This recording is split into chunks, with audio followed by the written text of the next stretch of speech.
ஸ்ரீ புருஷோத்தம கஷேத்திர மகாத்மியம் 29ஆம் பகுதி. இறைவன் மன்னர் இந்திரத்யும்னருக்கு வரங்களை வழங்குகிறார். ஜைமினி முனிவர் கூறினார். அரசர்களின் சிறந்தவரிடம் இதை கூறிய பிறகு தாமரையில் அமர்ந்த இறைவன் முன்பு ஒளியின் வடிவத்தில் வெளிப்பட்டு உலகங்களின் நலனுக்காக இதயத்தை தொட்ட ஸ்ரீ மகாவிஷ்ணுவின் சிங்க வடிவத்தை அகற்றினார். தேரிலிருந்து கீழே இறக்கும் போது முன்பு காணப்பட்ட 4 சிலைகளும் மீண்டும் சிம்மாசனங்களில் அமர்ந்திருப்பதை காண முடிந்தது. பின்னர் பிரம்மதேவர் 12 எழுத்து மந்திரத்தால் பலபத்ரரை வணங்கினார். அவர் நாராயணரை நோய்களிலிருந்து விடுபட்டு புருஷ சூக்தத்தினாலும், சுபத்ரா தேவியை தேவி சூக்தத்தினாலும், சக்கரத்தாழ்வாரை 12 அக்ஷர மந்திரத்தாலும் வழிபட்டார். வழிபட்ட பிறகு அரசரை ஆசீர்வதிக்கும்படி இறைவனிடம் வேண்டுகோள் விடுத்தார். பிரம்மதேவர் கூறினார், பகவானே, தேவர்களின் தலைவர்களின் பகவானே, பக்தர்களுக்கு ஆசீர்வாதங்களை வழங்குபவர்களே, மன்னர் இந்திரத்யும்னன் 1000 பிறவிகளாக உமது பக்தராக இருந்து வருகிறார். இறுதியில் அவர் தங்களை கண்டார். உண்மையில் பகவானே, உங்களை பார்ப்பதே உங்களுடன் சாயுஜ்யத்திற்கு காரணம். இருப்பினும் அவர் பக்தி யோகத்தின் மூலம் தங்களை வணங்க விரும்புகிறார். எனவே பக்தி யோகத்தின் மூலம், புனித சடங்குகள் மூலம், பல்வேறு வகையான பிரசாதங்கள் மற்றும் சேவைகள் மூலம் உங்களை தியானிக்க அவருக்கு கட்டளையிடுங்கள். பிரபஞ்சத்தின் தலைவரே, தங்கள் தாமரை போன்ற வாயிலிருந்து வெளிப்படும் தங்கள் கட்டளையின் அமிர்த சாற்றை உறிஞ்சும் ஆசையில் மன்னர் கண் சிமிட்டாமல் தங்களை பார்க்கிறார். ஜைமினி முனிவர் கூறினார், தாமரை பிறந்த இறைவனால் நேரடியாக இவ்வாறு கேட்கப்பட்ட போது மர உடல் மட்டுமே கொண்ட இறைவன் புன்னகைத்தபடி கம்பீரமான துணியில் இவ்வாறு கூறினார். புனித சிலையில் கூறினார், மன்னர் இந்திரத்யும்னரே, சுயநல நோக்கமின்றி செய்யப்படும் தங்கள் பக்தி மற்றும் புனித சடங்குகளில் நான் மகிழ்ச்சி அடைகிறேன். இவ்வளவு செல்வத்தை தங்களை தவிர வேறு யாரும் செலவழித்ததில்லை. அரசரே, இந்த வரத்தை நான் தங்களுக்கு வழங்குவேன். தங்கள் பக்தி நிலையாக இருக்கும். நீங்கள் கோடிக்கணக்கில் செலவு செய்து என் சன்னதியை கட்டி உள்ளீர்கள். பெரிய அரசரே, அது விரிசல் அடைந்தாலும் நொறுங்கினாலும் இந்த இடத்தை நான் கைவிட மாட்டேன். பின்னர் வேறு யாராவது வேறொரு சந்தர்ப்பத்தில் மாளிகையை கட்டினாலும் அந்த பெருமை நிச்சயமாக தங்களை மட்டுமே சேரும். உங்கள் மீது எனக்குள்ள அன்பினால்தான் நான் இங்கேயே இருப்பேன். அது உண்மை என்று நான் மீண்டும் மீண்டும் உறுதியளிக்கிறேன். நான் உங்களிடம் உண்மையை கூறுகிறேன். மாளிகை இடிந்து விழுந்தாலும் நான் இந்த இடத்தை ஒருபோதும் கைவிட மாட்டேன். பிரம்மதேவரின் 2வது பரார்த்தகம் வாழ்க்கையின் பிற்பகுதி முடியும் வரை இந்த மர உடலுடன் நான் இங்கேயே இருப்பேன். ஸ்வாயம்பு மனுவின் 4 யுகங்களில் 2வது தொகுப்பில் கிருத யுகத்தின் முதல் ஜேஷ்ட மாதத்தில் நான் ஜேஷ்டியில், அதாவது ஜேஷ்டத்தில் முழு நிலவு நாளில் பிறந்தேன். அது அவதாரத்தின் புனித பிறந்த நாள். அந்த நாளில் மகா ஜேஷ்டத்திற்கான உத்தரவுகளின்படி எனது சிலையின் மீது புனித ஜேஷ்டம் செய்யப்பட வேண்டும். அரசரே, அது வாசனை திரவியங்களால் நறுமணம் வீசும் தீர்த்தங்களின் தண்ணீரால் மிகுதியாக செய்யப்பட வேண்டும். இந்த புனித சடங்கு கோடி பிறவிகளில் செய்த பாவங்களை அளிக்கும். அனைத்து தீர்த்தங்கள் மற்றும் யாகங்களின் பலனும் அனைத்து தானங்களின் பலனும் பெறப்படும். இதை பார்ப்பவர்களும் கூட அரசரே நன்மையை பெறுவார்கள். ஆலமரத்தின் வடக்கே ஒரு கிணறு உள்ளது. உண்மையில் அது அனைத்து தீர்த்தங்களாலும் நிரம்பியுள்ளது. இது முதலில் நீராடுவதற்காகவே தோண்டப்பட்டது. விழும் பூமியால் அது சிறிது மூடப்பட்டு விட்டது. பின்னர் நான் அவதரித்தேன். அதை சுத்தம் செய்து வெளிச்சத்திற்கு கொண்டு வாருங்கள். 14ஆம் சந்திர நாளில் அது பாதுகாக்கும் கஷேத்திரபாலருக்கும் புனித தலத்தின் காவலர்களுக்கும் கட்டளைகளின் காணிக்கை செலுத்திய பிறகு அதை புனிதப்படுத்த வேண்டும். பிராமணர்கள் தங்க குடங்களுடன் அதிலிருந்து தண்ணீரை எடுத்து சங்குகள், காள எக்காலங்கள், முரஜ மேளங்கள் போன்றவற்றின் இனிமையான ஒலிகளுடன் இருக்க வேண்டும்.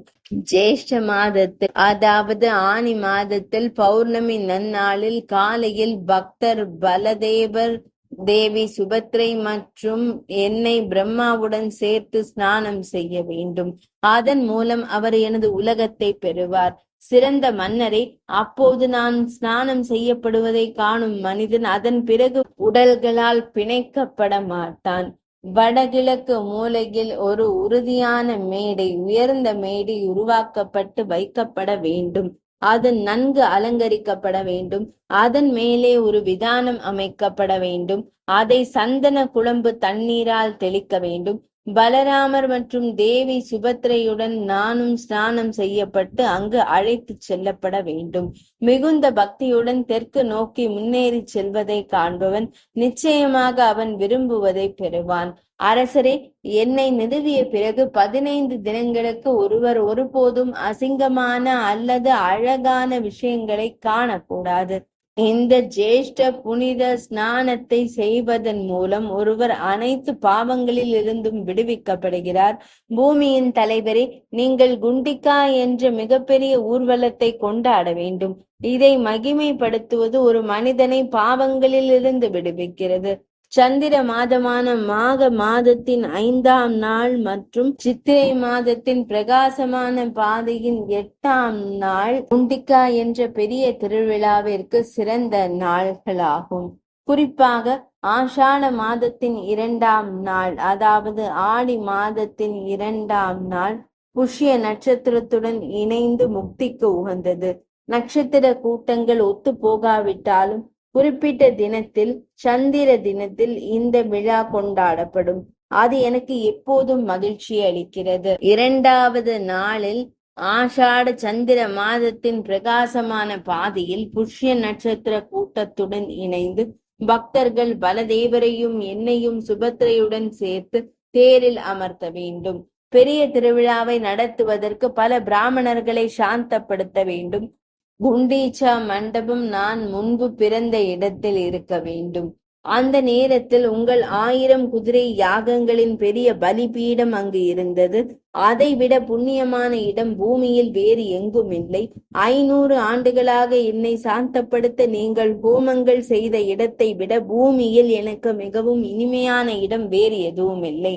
4 முக இறைவனின் கட்டளைப்படி கட்டப்பட்ட உங்கள் மாளிகையின் காரணமாக இந்த நீலமலை இப்போது எனக்கு மிகவும் மகிழ்ச்சி அளிப்பது போல நிருசிம்ம கஷேத்திரத்திலும் உங்கள் தியாகத்தின் பெரிய பலிபீடம் என் பிறந்த இடம் எனக்கு என்றென்றும் மகிழ்ச்சி அளிப்பதாக உள்ளது.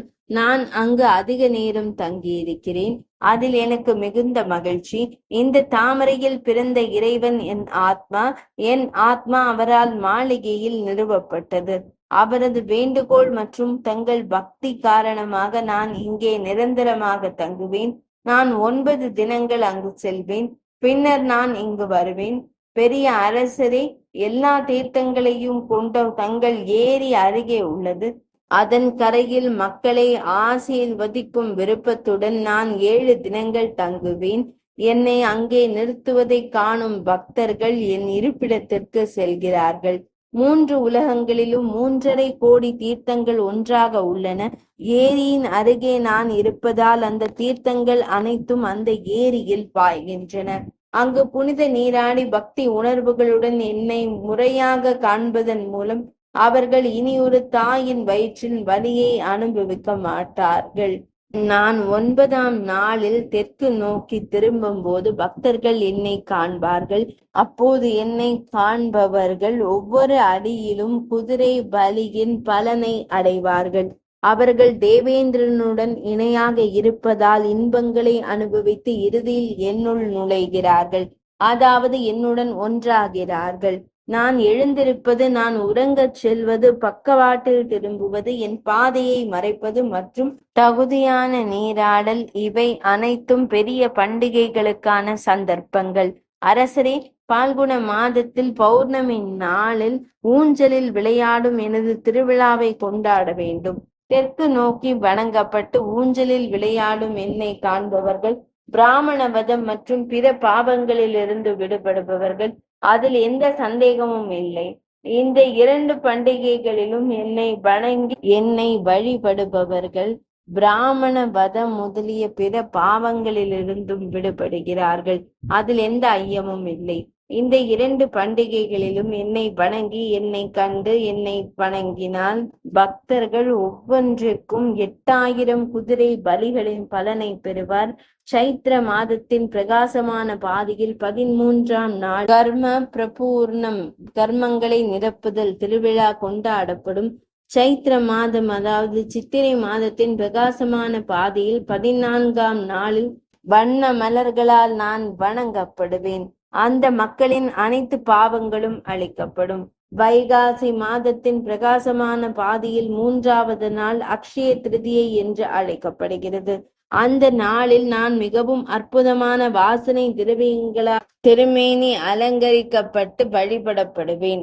அது என்னை மிகவும் மகிழ்விக்கும். எனது பண்டிகைகளை தவறாமல் கொண்டாடுபவர்கள் வாழ்க்கையின் 4 நோக்கங்களையும் அடைவார்கள். இவை ஒவ்வொன்றும் வாழ்க்கையின் 4 மடங்கு நோக்கங்களை வழங்குபவராக மகிமைப்படுத்தப்படுகின்றன. ஜைமினி முனிவர் கூறினார், மன்னர் இந்திரத்யும்னருக்கு வரங்களை வழங்கிய பிறகு, பிராமணர்களே, இறைவன் தனது தாமரை போன்ற முகத்தில் புன்னகையுடன் பிரம்மதேவரிடம் கூறினார், 4 முகங்களை கொண்டவரே, உங்கள் மகிழ்ச்சிக்காக எல்லாம் நிறைவேறியுள்ளது. உங்கள் விருப்பம் எனது விருப்பம். நிச்சயமாக எங்களுக்குள் எந்த வித்தியாசமும் இல்லை. நான் மாதவ வடிவத்தில் இருந்த போது தாங்கள் என்னிடம் முன்பு கேட்டதன் விளைவாக இந்த அவதாரம் எனக்கு எடுக்கப்பட்டது. என்னை இங்கே பார்ப்பதன் மூலமும் என்னை வணங்குவதன் மூலமும் இங்கே தங்கள் உயிரை துறப்பதன் மூலமும் அவர்கள் அனைவரும் படிப்படியாக தங்களுடன் சேர்ந்து விடுதலை பெறுகிறார்கள். மீண்டும் அவர்கள் சாயுஜ்யத்தை அடைவார்கள். ஒரு மனிதன் எதையாவது விரும்பி இங்கே எனக்கு சேவை செய்தால் அவன் நிச்சயமாக அதை பெறுவான். உங்கள் கூட்டத்தினருடன் நீங்கள் இருக்கும் அரசர் இப்போது சத்தியலோகத்திற்கு செல்லுங்கள். தேவர்கள் ஸ்வர்க்கத்திற்கு செல்லட்டும். நீங்கள் வாழும் வரை நான் இங்கேயே இருப்பேன். பின்னர் அந்த சிறந்த பிராமண முனிவர்களும் சூரர்களும் மகிழ்ச்சி அடைந்தனர். இறைவனுக்கு தலை வணங்கிய பிறகு அவர்கள் தங்களை தங்கும் இடங்களுக்கு சென்றனர். சிலையின் வடிவத்தை கொண்ட பிரபஞ்சத்தின் இறைவன் அனைத்து மனிதர்களையும் மகிழ்வித்து அமைதியாக இருந்தார். ஸ்ரீ மகாவிஷ்ணுவின் பக்தரான புதிய மன்னரான இந்திரத்யும்னன் தனது புனித சடங்குகளில் உறுதியாக இருந்தார். தாமரையில் பிறந்த இறைவனை பின்பற்றினார். அவரது கட்டளைப்படி அவர் திரும்பினார். பிரம்மதேவர் கூறினார், இறைவன் கட்டளையிட்ட அனைத்து ஊர்வலங்களையும் பண்டிகைகளையும் சிறப்பாக கொண்டாடுங்கள். பிரபஞ்சத்தின் இந்த இறைவன் மகிழ்ச்சி அடைந்தால் அனைத்து நகரும் மற்றும் அசையாத உயிரினங்களும் மகிழ்ச்சி அடைகின்றன.